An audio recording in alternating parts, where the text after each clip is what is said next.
Беше тоа на 26. мај 1903 кога во весникот Нью Йорк Таймс излезе детален извештај за смртта на Гоце Делчев, познатиот македонски војвода.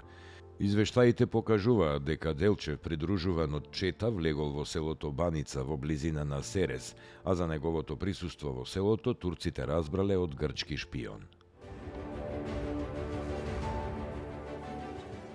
Беше тоа на 26. мај 1994 година, кога весникот на албански јазик Флака Евлазеримит почна да излегува како дневен весник.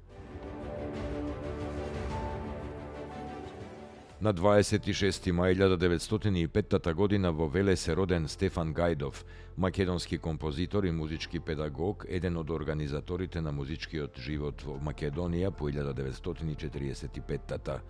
Заслужен е за ширењето на хорскиот аматеризам.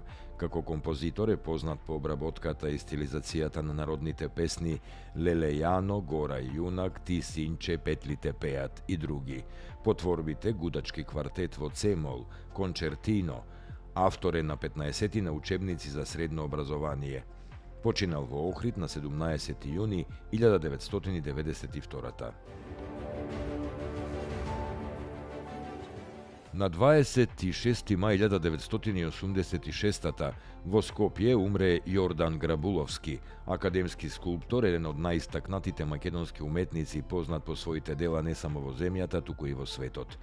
Неговите уметнички реализации, проткаени со мотиви од социјална тематика, тематика од народно-ослободителната борба и тематика од повојната изградба, се траен белег и потврда на неговиот творечки потенцијал. Во неговите многубројни дела, грандиозност, убавина и посетеност на изложбите, посебно место зазема споменикот посветен на народно-ослободителната борба и Линденското востание во Крушево, свечено откриен на 2 август 1974.